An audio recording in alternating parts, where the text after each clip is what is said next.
तर आता बातमी जुन्नरमधील हत्याकांडाची। जुन्नरच्या पिंपरवंडीत नरसापूर प्रकरणाची पुनरावृत्ती झाली आहे। नरधामाने एका अल्पवयीन मुलीवर लैंगिक अत्याचार करून हत्या केली आहे। या प्रकरणी पोलिसांनी आरोपीला अटक केली आहे आणि पुढील चौकशी सुद्धा सुरू आहे। मंगळवारी दुपारपासूनच लहानगी बेपत्ता होती। शोधाशोध करूनही ती सापडली नाही आणि म्हणून पोलिसांना बोलविण्यात आलं। पोलिसांनी गावात चौकशी केली, विविध परिसरात लावलेले सीसीटीव्ही तपासलेत।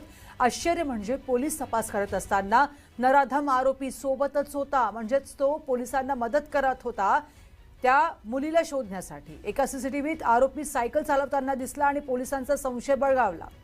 अखेर पोलीस खाक्या दाखवताच आरोपीनं गुन्हा कबूल केला। 6 वर्षांच्या मुलीला सायकल शिकवतो सांगून लेंडेस्थळ इथे घेऊन गेला आणि तिथेच त्याने पीडितेवर लैंगिक अत्याचार करून तिची निर्घृण हत्या केली आहे। आरोपीच्या कबुलीनंतर पोलिसांनी पीडितेचा मृतदेह ताब्यात घेतला। या प्रकरणावरून गावात संतापाची लाट पसरली आहे आणि आरोपीला कठोर शिक्षा देण्याची मागणी सुद्धा केली जात आहे।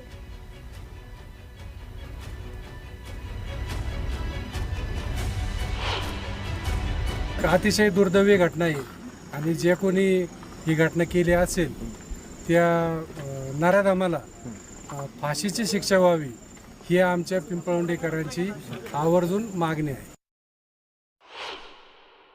त्यांनाच त्यांनी जो रूट सांगितला होता त्या रूटप्रमाणे आलो। 2 ठिकाणी त्यांनी गोंगारा पण दिला। मग पोलीस खाक्याच्या पुढं त्याला परत नतमस्तक व्हावं लागलं आणि शेवटी तो इथं येऊन त्या बिचाऱ्याच्या मोकलीचं याच ठिकाणी इथंच ती पडलेली होती। इथंच त्यांनी तिच्यावर अत्याचार केला। त्या नजरेमधून हेरलं का हा पोरगा थोडा संशयित वाटतो। त्यांनी संशय व्यक्त केला आमच्यापाशी तो। मग नंतर आम्ही सीसीटीव्ही चेक करत होतो। सीसीटीव्ही चेक करता करता तो आरोपी पण आमच्यापाशी होता। त्याच्यानंतर त्यांनी स्वतः गुन्हा कबूल करायच्या आधी डिपार्टमेंटला असं सांगितलं की ही पोरगी माझ्याकडे सायकल मागत होती, असं तसं हे सगळं तो बोलत होता। त्याच्या त्या सगळ्या बोलण्याची सगळ्या गोष्टी जर एकत्रित जोडल्या त्यांनी, त्याच्यावरून त्यांनी संशय केला हा पक्का हाच आहे। मग त्यांनी 8 वाजता त्याला ताब्यात घेतलं। ताब्यात घेतल्यानंतर चौकशी दरम्यान त्यांनी कबूल केलं का हा गुन्हा मीच केलेला आहे। त्याच्यानंतर सगळ्या ग्रामस्थ असेल सगळ्यांनी डिपार्टमेंटनी सगळ्यांनी शोधाशोध करून संध्याकाळी 8:30-9च्या दरम्यान मुलीचा मृतदेह इथे सापडला। आरोपीला सोबत घेऊन आम्ही घटनास्थळी आमची टीम पोहोचली। या ठिकाणी आम्हाला ते जे निर्भया आहे त्याच्या शव जे आहे ते मिळून आला आणि त्याच्यानंतर आरोपी जे आहे त्याला अटक करण्यात आला। गुन्ह्यात कलमवाढ करण्यात आली। गुन्ह्यात कलमवाढ केल्यानंतर त्याला अटक करण्यात आला आणि जे निर्भया आहे त्याचा इन्क्वेस्ट पंचनामा आज सकाळी झालेला आहे। पोस्टमॉर्टमची जी प्रक्रिया आहे ते सध्या चालू आहे।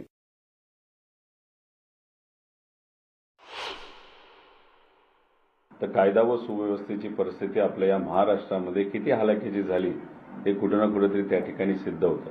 अनेक वेळा आम्ही हा मुद्दा घेतला, अधिवेशनात आम्ही बोललो, आंदोलनं केली। ज्या मुलींवर अत्याचार झाले, ज्या परिवाराला खूप मोठी किंमत मुलीला मृत्युमुखी पाडल्यामुळे त्या ठिकाणी मोजावी लागली, अशा परिवाराला जाऊन आम्ही भेटलो। काही वकिलांना आम्ही भेटलो आणि सगळं झाल्यानंतर सातत्याने आम्ही काही आकडे सरकारसमोर मांडत आहोत की आपल्याला शक्ती कायद्यासारखा कडक कायदा या महाराष्ट्रामध्ये आणावा लागेल। ही अत्यंत दुर्दैवी घटना आहे। या घटनेच्या संदर्भामध्ये कालही पोलीस अधीक्षक संदीप गिल साहेब स्वतः तिथे होते। आरोपी हा पकडला गेलेला आहे। आमची सगळ्यांची मागणी हीच आहे की नसरापूरची जी दुर्दैवी घटना होती त्याच पार्श्वभूमीवर त्याच आधारे याही आरोपीला लवकरात लवकर फाशीची शिक्षा व्हावी, या पद्धतीने आमची सगळ्यांची मागणी। हा खटला फास्ट ट्रॅक कोर्टात चालावा आणि लवकरात लवकर त्या चिमुरडीला न्याय मिळावा, कारण ही अतिशय दुर्दैवी अशी घटना आहे आणि त्यामुळे कठोरात कठोर शिक्षा ही आरोपीला व्हायला हवी। मोदींची इच्छा आहे की राज्याची कायदा सुव्यवस्था पण सुधारायची आहे, त्याच्यामुळे मुख्यमंत्री बदलायला पाहिजे। गृहमंत्री आहेत ना राज्याचे, मुख्यमंत्री हे गृहमंत्री आहेत। मुलींवरती वारंवार अत्याचार होत आहेत। मुलींवर, लहान मुलींवरती हे नरभक्षक आणि नरराक्षक अत्याचार करून त्यांच्या हत्या करतायत। हा कायदा आणि सुव्यवस्थेचा विषय आहे।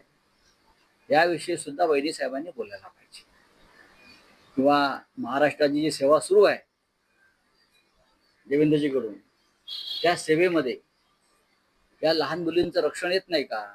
आणि मला असं वाटतं या राज्याची कायदा व्यवस्था पूर्ण कोलमडली आहे, ती आता देवेंद्रजींच्या हातात राहिलेली नाही. त्याच्यामुळे त्यांना राष्ट्र साधत आहे. आता नेमकं काय घडलं ते पाहूयात. घरात टीव्ही पाहणाऱ्या चिमुकलीला घराबाहेर आधी तर नेलं गेलं. ती घरात टीव्ही बघत होती, तिला घराच्या बाहेर नेण्यात आलं. घरातून बाहेर नेण्यासाठी पेरू खाण्याचं आमिष तिला दाखवण्यात आलं.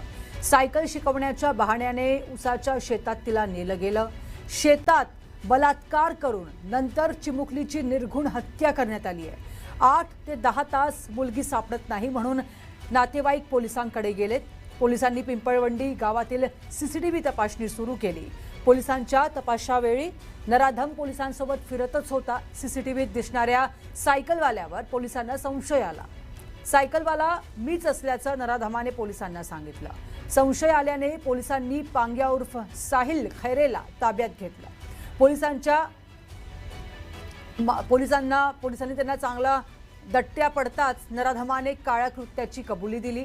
जबाबानुसार शोध घेतल्यामुळे चिमुकलीचा मृतदेह शेतात सापडला.